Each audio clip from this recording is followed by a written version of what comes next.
Serious, if you had taken your life 1 year ago, what beautiful things would you have had missed out on? That's absolutely wild, and I wish I could do that someday. Please share some stories of your journey. Who did you meet? How, where did you eat and sleep? Were you ever worried for your safety? Did anyone know where you were, or was this a finding yourself kind of journey? I took my son to the state fair. I took him on his first ride on the tilt-a-whirl. It's my favorite ride. We giggled and screamed and laughed. We did it again 4 times. We had our caricatures drawn together. He told me it was the best day. I really loved it. Hey guys, much like you, I love reading people's stories on Ask Reddit. Unfortunately, there's a lot of weird middle school level, just thought experiment type hypotheticals like nice try Baskin Robbins. I don't find this compelling, so that's why I've made it my mission to trawl and crawl through Ask Reddit and find the very best content and put it in your ears. That's why I'm begging you, like and subscribe. If there's anything I can do to help you out, give you the kind of content that you crave to help you get through your workday, let me know in a comment. But please like and subscribe. This has been a pretty shit year, but not in a no hope for the future sense. Parents have been ill, work has sucked, and an ex who I'm still on friendly terms with had an awful family tragedy. I wouldn't have missed much. Yet. But I'd miss out on the better times to come. My brother did, last June. And he missed out on Kingdom Hearts 3, the next entry in his favorite video game franchise that he waited for since 2006. I bought it and I played it on his behalf, but I suck at it. My brother was also a massive Toronto Raptors and basketball fan, and my mother and I watched the finals and had no idea what to feel when they won. That's the stuff that really gets you. The stuff you knew your loved one would have shit their pants with excitement on. My advice for anyone going through depression. You can always die later. You are going to die someday, the world will make sure of it, so you don't need to take on the anxiety and burden of ending your own life. But you can only live right now. So, why not stick around for a few decides and see what happens?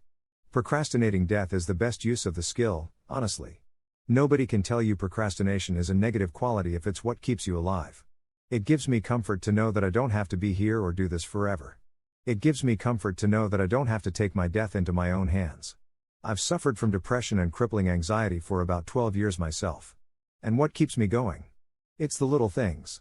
I always pick something, anything, to look forward to. A new show or movie. A new game. I follow tennis and enjoy that. Vacations or visits from family members. Family is everything, and the little things that you like make up who you are, and no one can tell you your interests are small or worthless. Because you like them and they make you happy, and that's good enough.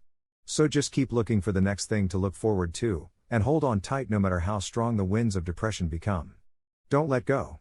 You can weather the storm as long as you maintain hope that tomorrow can be better than today. Meeting a lot of new friends, that, keeping my friend from doing suicide, keeping that same friend and believing her when there are major rumors that aren't fair being spread about her.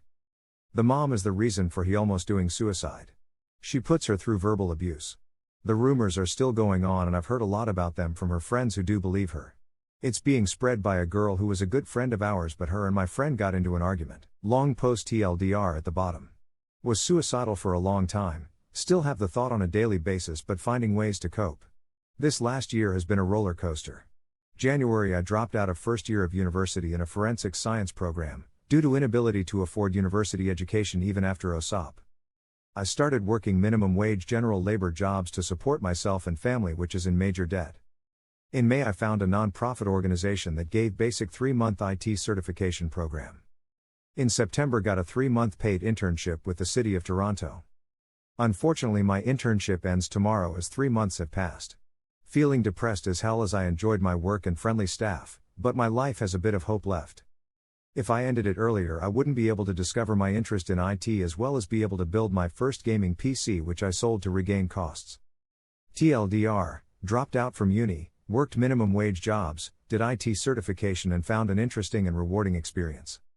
Wow, this really blew up. Thanks again for all the kindness and support from all of you. I have tried to address all your responses, and thanks again for the anonymous silver. I am still new to the whole Reddit thing, so thanks again to the community. My life actually starting. Realizing I'm not as everyone tried to make me believe I was my whole life. Confronting the reality that I live with severe CPTSD, and by live I mean I kick life's ass and don't let it ruin me. I stood up against 2 abusers, one is now on probation for 2 years, and I got everything I'd said would make me more comfortable if he took the plea deal. The other being my mom, and I feel more empowered in our strange AF relationship. She's my best friend, my main source of trauma, and also exhibits many, many characters of someone with antisocial personality disorder as in all of them. I got off my psych meds, have the best job I've ever had, found direction in terms of my education career goals. Will be starting school again in the fall. I am settling into my own home, first time living independently. I'm making actual friends for the first time in my life, with one gigantic exception. I have a kitty that I love, am addressing my physical health, and am clearly at a place in my life recovery that indicates I'm starting the rest of my life. Also, come the 11th, I've made it to 30 years old. Life has never been this beautiful. Hey, that's okay. I read this question and really, there isn't anything major that sprung to mind. Even the trips I was forced to take were just okay. I don't like traveling. But it's okay. The only thing I can report for this is the passage of time, everyday moments with my family and partner, and the realization that I am slowly healing from my father's passing. Amp, X200B. We can be happy with simple things. Small things. Even if it's just the changing of the seasons. It can come every year without fail and look just about the same, but it's still really cool. Amp, X200B. I didn't expect the responses to this comment when I posted it. I really hope you all know that you matter and that even if life sucks, you can at least hope for a better tomorrow. You don't know what it will bring. Everyone keeps thanking me for this comment when I honestly want to thank everyone that even bothered to respond, because it really made my day to know I could actually make people feel a bit hopeful or brighten even a single moment in their lives. I think that's probably one of the greatest things we can try to do for each other. Life can be cruel and unfair and people unintentionally hurtful. Bringing someone a little comfort and happiness, even from behind a keyboard, is no small feat. 3 months ago my now ex-fiancé broke up with me, and I was suicidally depressed. Since then, I went to Galaxy's Edge for the first time and cried real tears. I styled and photographed my mom for a high-fashion advanced style shoot, and we are both incredibly proud of the end result. A good friend of mine wrote me a heartfelt letter and gave me an amazing care package to help me through the breakup. I celebrated my birthday with a tea party in a 1920s atrium. I took a long-distance friend on a date, with the possibility of a second one soon. I've taken up yoga and finally, truly tackled my binge eating disorder. Honestly, I'm not sure that's even half of it, and that's just 3 months.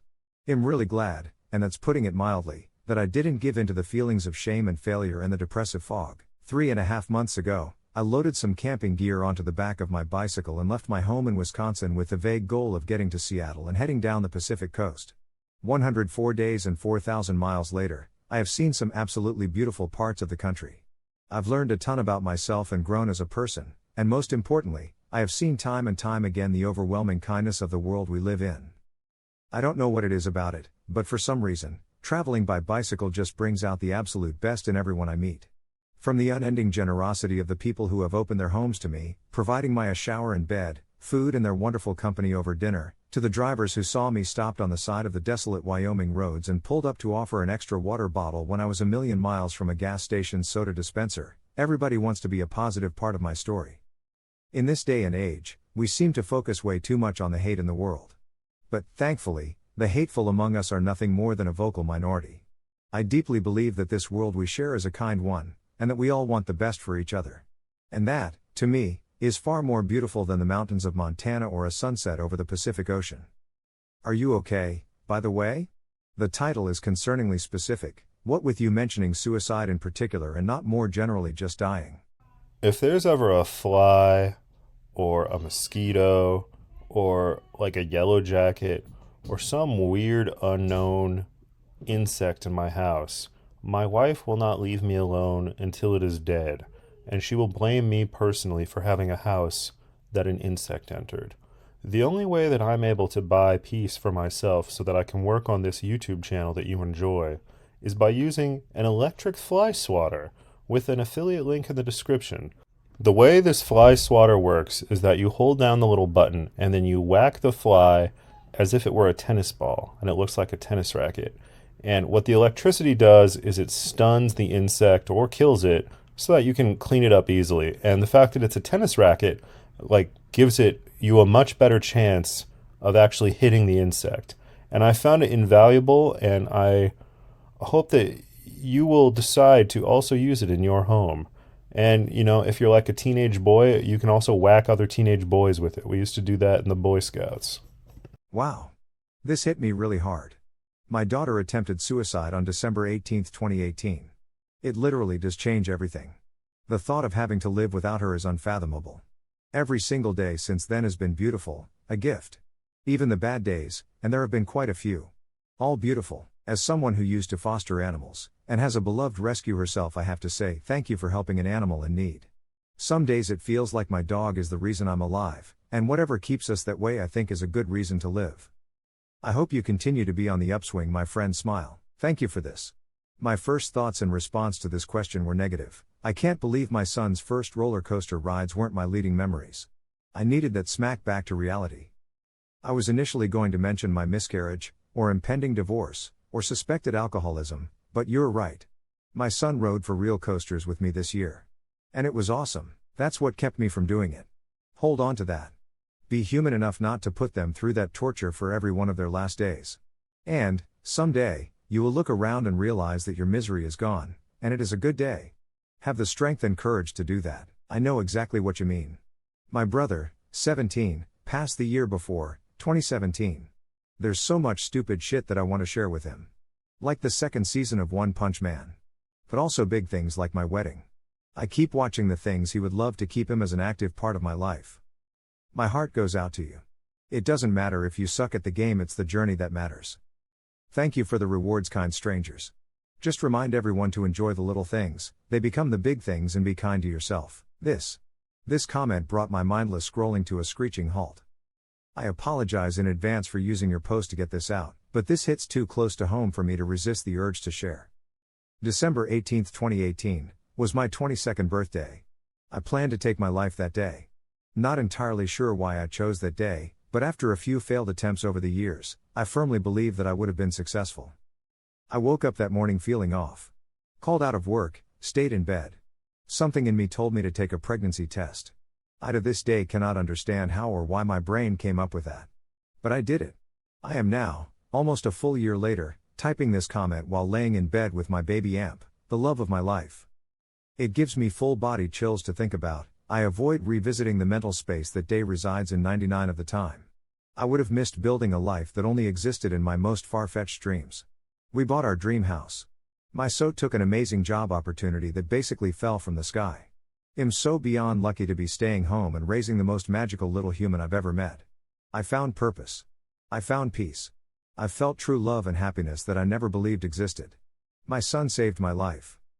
I never believed recovery stories or it gets better statements until mine became one. I'm so beyond thrilled that your daughter is still here.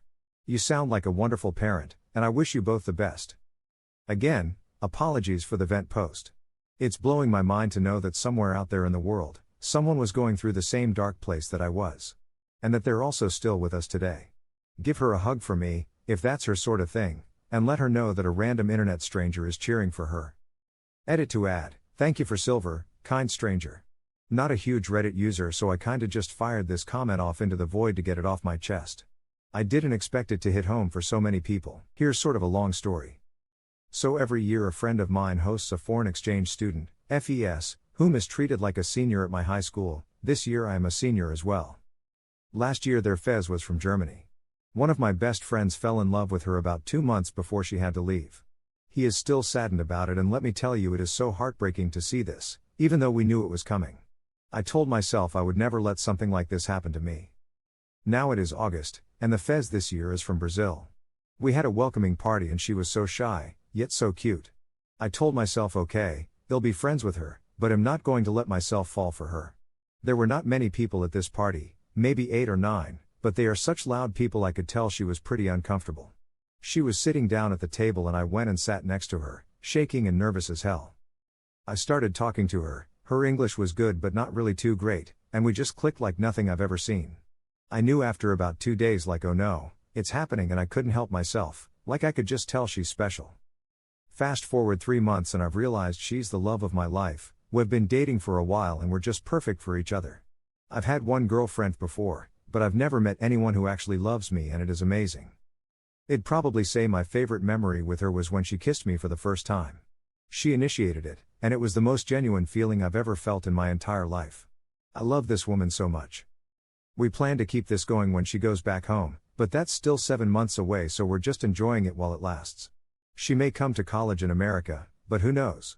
It's so early, but like I want to spend the rest of my life with her. I can't imagine meeting someone else who appreciates me like she does. It's crazy. The whole ordeal seems like a storybook, it's almost too good to be true.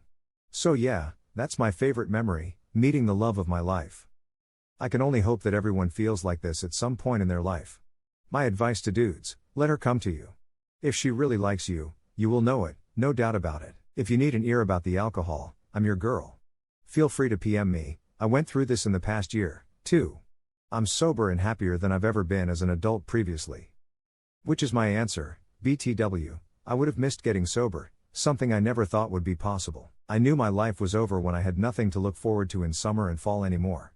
It was over the summer before my sophomore year of high school, but it took me over a decade to realize that this is where my life ended. When I finished my freshman year, I felt like I had a life. By Christmas of that year, my life was essentially over, and I've had nothing at all good in my life since. Summer before that used to be beautiful and amazing, and I had fun and friends and family and sports and beautiful memories. After, there was nothing, and I spent every summer since alone with no one wanting anything to do with me.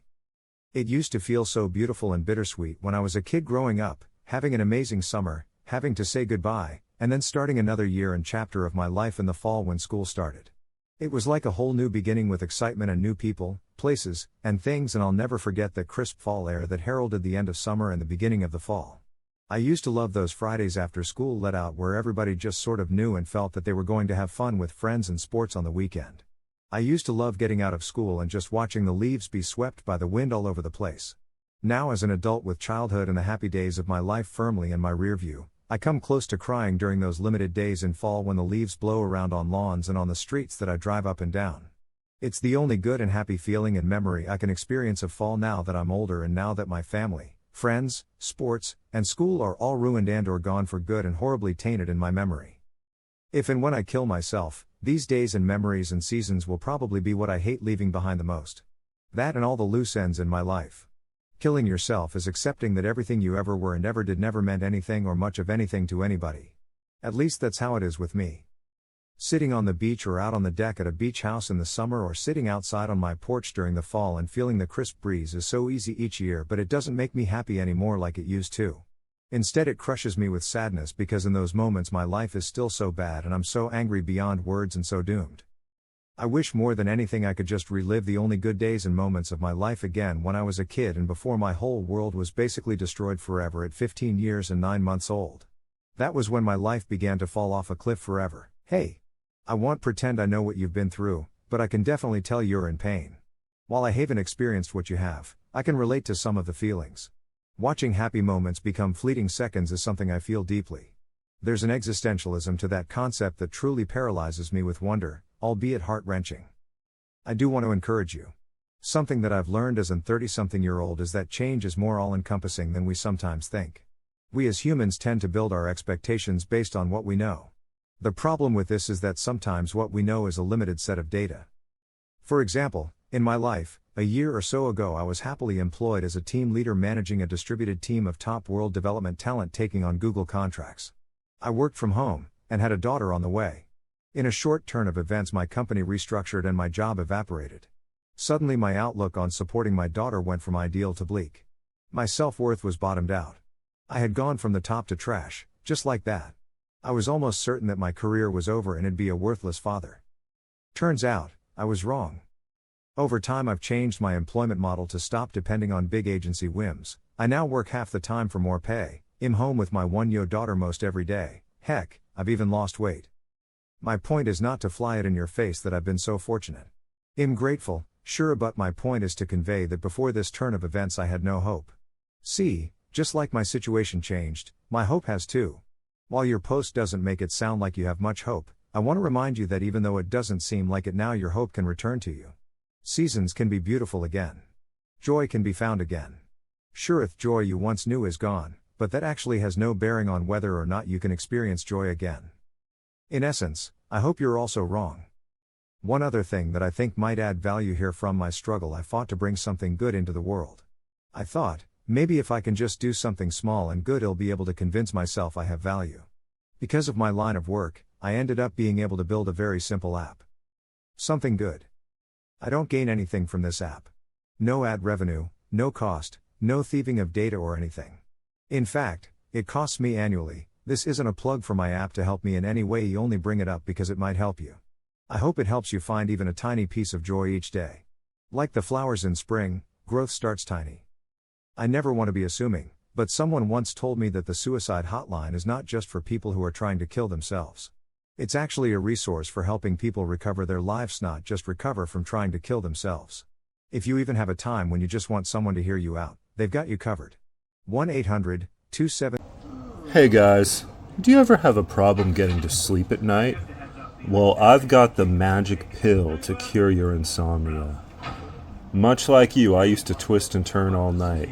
But then I discovered that you can take melatonin and Valerian Root together to get a good night's sleep every single night. I've been taking it every night by for years and years. I've been taking Valerian and melatonin, and this is my life hack to get a good night's sleep and vivid dreams every night. So be sure to click my affiliate links, and I will give you the gift of a good night's sleep. Half-Life, Alex. Not a joke, I'm 17 and not much else interesting has happened recently. If I weren't here today, I would have missed out on the next game in the series that sparked my love of PC gaming. It's not really as profound as the other stuff on here, but it's important to me. Hey, me too. This was by far the hardest year I've ever had, and I was absolutely crushed by it. Now I'm on my way back up and I'm actually recovering and becoming more who I'm supposed to be. Good on you for the great perspective. That's exactly how you create the better times to come. Thanks, I appreciate it. As much as I would like to be considered a nerd, I have recently learned about IT and feel like I have a ton to learn before I can boast that level of intelligence. Thanks a lot to all those who have been supportive and reached out. It is great to see the human side of IT professionals out there, and I will look forward to making my way through this career, seeing my daughter eat for the first time. She was born premature, she has a G-tube in her stomach. Didn't take anything by mouth. She just turned 19 months. We worked with a speech therapist for a year before she had the ability to take a bite. Baby steps. I'm hoping in another year she'll be drinking on her own. Honestly, I'd have to be really blunt and tell my stupid brain, dude, STFU and sit down. Anything more polite than that and I'll find myself trying to interject another excuse that being sad about a situation and not doing anything about it is a better alternative. Like washing the dishes 20 minutes before bedtime. If I don't do it, it just looms over my mind and makes me sad and my brain goes, aw geez. We can't do anything about it. I guess we'll have to suffer. I have to tell myself, Kay, just do it. It's only 20 minutes and I'll sleep far better and my day will be better. Then I go wash the dishes. Did you know that when you drink tea from a tea bag, especially a cheap tea bag, you are exposing yourself to microplastics greater in quantity than from any other source? Microplastics are the #1 health risk of our generation, and they will have unknown consequences on future generations. So, if you value your health, destroy your tea bags. But that doesn't mean you can't enjoy great tea. I'm going to post affiliate links for my own homebrew loose leaf tea concoction that I drink every single day. It has no microplastics, and it honestly tastes better than tea from a tea bag ever did. So be sure to click the links below and get on the loose leaf tea train to avoid poisoning yourself and your children.